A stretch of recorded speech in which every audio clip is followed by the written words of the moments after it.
تبلیغیان راته ګور دین خو تبلیغیان راته توحید خو تبلیغیان راته رسالت خو تبلیغیان راته د امتی د پاره د نبی میشن خو تبلیغیان راته دا خو مفتی محمود رحمت الله علیه الله دی غریب الرحمت کې ډېر لوی سکالر تیر شوی دی ټول پیژنې چا نه پټ نه دی مفتی محمود غوندې لوی فقيه نشته مفتی محمود غوندې لوی محدث نشته مفتی محمود غوندې لوی بصیرت والے انسان دا دنیا ته لکه په نن دور کې زما نظر نه لګي چې دی براشي مفتی محمود له الله کمالات ورکړو دا خپل فتاوا ده جلد نمبر 4 کې هغه په تبلیغي جماعت یو باس لیکل دي او ډېر په خپل انداز سلسفه باس یې کړی دی لیکن دا غي نه علاوه مفتی محمود رحمت الله علیه یو بزرگ په خوب کې ولیدو ورته وی حضرت څنګه تیر شو اوس چې موږ سوچ کوو وایو الله د مفتی محمود رحمت الله علیه غوندې ژوندۍ راکا قادیانان په اسمبلی کې دې ځای ته رسول دا خو د مفتی صاحب کارو چې هغه ورته وی چې دا کفر چې دا پلیت لفظ دا پلیت بمونږ نه لیکو ارشاد او فرمایلو دا الله کتاب کې د فرعون ذکر راغلی دغه پلیت نو ولې قرآن هغه ګنده کوي ځان سره العیاذ بالله باقي کې د نمرود باس راغلی د ګنده کړي ته څنګه پایین کې به پلیت نه لیکي او 1974 کې چې کله لیکل کېدل مفتی صاحب یو جواب چې باور کولو مولانا احمد نورانی ولاړو چې کله قادیانانو پاغه باندې سوال وکړو مولانا احمد نورانی نه داغي جواب نه جوړېدو مفتی محمود رحمت الله علیه زرا ټوپ کړو د اسمبلی په فلور باندې احمد شاه نورانی ته وای ترستو شه دا زما سټیج د مانه بده دي تپوس کیږي یو سوال کېدو مقدمه بهاولپور وګورا بیا ورپسې د قادیانانو هغه 1974 والا 1984 والا آرډیننس او باغی باندې کوم دفات لګیدلو په کوم انداز اسمبلی کې مناظره شوه هغه وګورا مفتی محمود رحمت الله علیه په خوب کې ورته یو سړی وای زما خدا ایمان دې چې بوټو به الله جنت ته په قادیانانو باندې دستخط کولو باندې بوتلی 1984 کې چې ضیاءالحق کلا د آرډیننس نافذ کو چې دی خپل عبادت خانه باندې کلمه نه لیکي نو زم چې دې په وجه باغم الله جنت ته لګلی پټیدار چا خپل کار دی خان عبدالولی خان لچ کله مسوده مخه تلاړه او هغه زدا مسوده نه ګورم زبردغه سي دستخط کو مفتی سے ورته وي وګوره وینا مفتی سے ایمان او دین تاسو منتقول دي نو چې تاسو هغه ته مونږ ګورو دستخط کوو په تاسو مونږ کې فرق څه پاتې شو دغه سي دستخط کړي دي ټول امت په دې باندې متفقو لیکن دا ویل غواړم هغه مفتی محمود رحمت الله علیه چې کله وفات شو سړی خوب کې ویني حضرت څنګه زندگی تیر شو څنګه ماجرا وا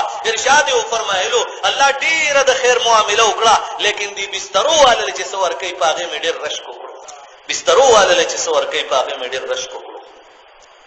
ما قسم دې کله کله چې دا بسترو والے وینم زړه مې درد کوي چې الله دومره موقرا کوي چې دې سره وته لیکن حالات داسې ګیر کړیو څه دنیایي کار نه په ایمان درته وایم خو حالات داسې ګیر کړیو چې یو منټ د پاره ترسیګو چې الله دا منټ راته بچ کا الله دا 15 منټ راته بچ کا دې زنه الت سفر دې الت سفر دې ضروری غنو په دی وجبان دې چې زما پیغمبر صلی الله علیه وسلم ارشاد فرمایلی چې فل یبلغ الشاهد الغائب هر موجود سړی چې د غایب ته بدادین رسي د ملګرو ته تاسو کده هر ورځ ما ته ټلیفون کوي چې دا ټیم مونږ له پکار دا ټیم راولا زور ټیم ډایری وګوره کتاب کې ټیم موندو ما اکثر خپل منځ دا علما چې ناس دي ټول رانه ټیمونه هغه ما نه دي ورکړي شوی دا یو ځای نه دا علما ملګری دا غریب چې ناس نه دي چې نو دمانه یو شل زله وټیم وختي عادت زم د خدای لیونی او په آرام کور کې نو ستسکه چې جلسه کې نو دا لکه دې ته ګورم چې را الله تعالی چې کله دا دین راوسته د دې د چلولو طرق یې خولي دي انسانانو ته او هغه طرق چې دین هغه تبلیغیانو موږ ته صحیح روان کړی دي دریم نمبر سوال څلورم سوال دا چې غیر مسلم له دعوت ولې نه ورکې پنځم سوال دا چې اجتماع او جوړ دا ولې کې خودي شي دي کم ځای نه ثابت دي سوالات کلی دي کنه تاسو وخت دي کنه فتوی په حساب چې په جواب وشي نو مزیدار وي کنه ان شاء الله وخت تاسو سره کنه وخت تاسو وقف کړی دا ما ته پته ده هغه ما ته پته ده الحمدلله دا تاسو ایمان ته سلام کوم زه د چا بیان ته دومره وخت نه کینم او زه تاسو ته سلام کوم چې تاسو کې الله دا دوی کمال دې او دا تاسو چا پوسی نه کوم خو ما تخکارې زه ګورم چې دا صف در صفوم نه کنه دغه سره غون شي وي او چې کلمون ته ودرېګون دا ټول بیا اخري چت تنور ته ځان رسي ځکه چې دې صف در صف دینه دا اوس چې دا څومره تاسو یې نو د دې په نیمه باندې ځکه ځایږي دومره به اندازه دا نیم باندې بیا به هروزي نو دا تاسو د ایمان او د جذبه غا خیر مقدم ورته کوم الحمدلله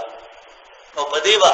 فخر کوم دا الله دربار ته چې ورشم دا الله دربار کې چې دا سه ګورم نو د سترګو نو امید او کې راځي چې محمد رسول الله صلی الله علیه وسلم تشریف فرمای او دا وایي چې امت ته دې یو عقیده صحیح خولې وه په دې باندې زستا استقبال لراغلم الله دې هغه ورځ مونږ تاسو ټولو ته نصیب ځکه چې نن دور داسې دی یقینو کې تاسو چې دا قادیانان کوم مونږ پسې کومه لار روانه کړې ده او په کوم ترتیب باندې هغوی زمونږ مخالفت باندې راغلي دي او هر ځای کې زمونږ خلاف درخواست موجود دی هغه درخواست کې یقینا تاسو ته وایم چې کوم ځان ته مسلمانان وایي عاشقان وایي دي ورسره پکې دستخطې کړي دا ورسره ګواهان دي ډېره د افسوس خبره ده دا جاړم په دې نه چې کیسونه کېږي جاړم په دې نه چې هر وخت سمري را روانې جاړم په دې نه چې هر وخت به سمن را روانې دستخط به پکې جاړم په دې عبدالله ابن حذافه را یاد شي چې کله رومیانو د دیګ د پاسه زوړن کړو ورته وی دې دیګ ته دې غورځو عبدالله ابن حذافه رضی الله عنه هغه چې کله زوړن کړو په دیګ کې تیل خټ کېدل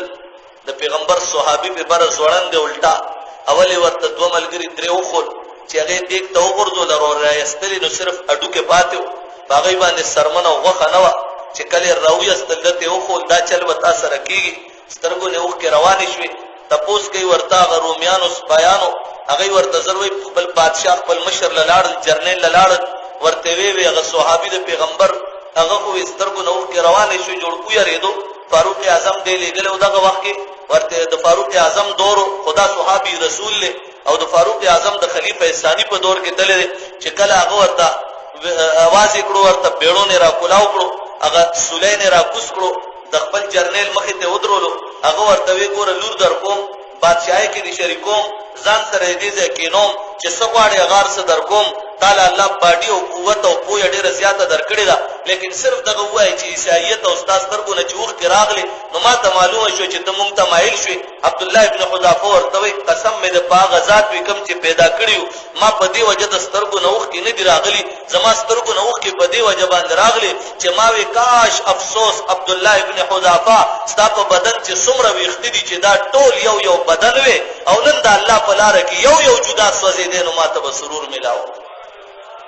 یو بدن لاړو هیڅ نشته یو بدن دې بس لاړ وشي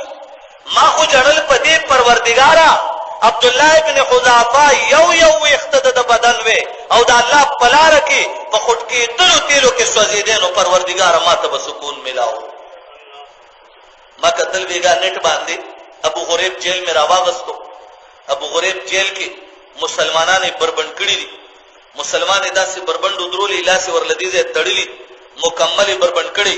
او بیا چې دنو سپې ورته ودرولې په دې مسلمان باندې بیا د پاسه ماسته واړي هغه سپې پر اپریدي اول ته آله تناسل خوري بیا دغه مسلمان باندې چکونه لګي دا غوخه د ټول خوري لیکن په هغه ځای کې مغه کلمه نه د پریخي ګوري مسلمانان ټول راوستي دي دا پکې صفا سره عام خي مسلمانان ټول راوستي دي دا ټول بربند کړي دي بیا د یو بل د پاسه چولی دی یو جنې په مشره مقرر کړی دا هغه ډنډرا بغي چې دا د یو بل سره زناو کی هغه د یو بل نزان بچ کی دی په زور باندې ورچي لیکن په دغه وخت کې مغی ته ویل دي چې زموږ ملګرتیاو کوي د کفر طرف تراشه اسلام پری دی دا د صحابه دور نه یادوم دا نه دور یادوم لیکن دغه خلک بیا انکار کوي بیا راوستي دي نو بیا په حاله تناسل ورله ماستل دولی دي او بیا چيلي پر افریقي دي او هغه سټي په دغه طریقه باندې ورله د بدن نه طاقت راکاږي تباکیه چې کله راولېږي د چا په کار نه کوي چا مازغه کار نه کوي دا هر څه ور سره کړی دي شبرغان جیل تلاشه کم ظلم دي مسلمانانو سره کیږي دغه ټول ظلمونه چې کله د محمد رسول الله صلی الله علیه وسلم صحیح عاشق وي په الله په ذات په محمد رسول الله ایمانی د سره به ظلم کیږي او دې بداوي چې ناره تکبیر الله اکبر د پیغمبر زمانہ دا صلی الله علیه وسلم تشریف فرما د مسجد نبوی کې صحابي راغې باندې چې د پیغمبر مجلس کې ناس تکړه دا ودرې د جمعات کې په ولاړه سره عام متیازي شروع کړي ولې حدیثو کې ذکر نشته علماء ته پوښتنه کې حدیثو کې ذکر ده د پیغمبر صلی الله علیه وسلم صحابي دي جمعات تراغه سریام متیازي په جمعات کې شروع کړي صحابه ورمن دګړي چې وګوره دې په دین نه کویږي جمعات کې متیازي شروع کړي پیغمبر صلی الله علیه وسلم وی پریږي دي تبلیغ والے وی کنه موږ گزارم راکو پریږي دي صبر ورته کوي متیازي وکړي فارغ شوي او اوسې وراوله چرای وستو ارشاد یو فرمایلو چې دا الله بندا دا جمعهتون صلاحیت نه لري علاوه د دینه چې دې کې الله ته سجده ولګي. صحابي پوښ اوس پیغمبر صلی الله علیه وسلم امر بالمعروف وکړو، نهي عن المنکر ور سره په خپل ثابت شو که ثابت نشو؟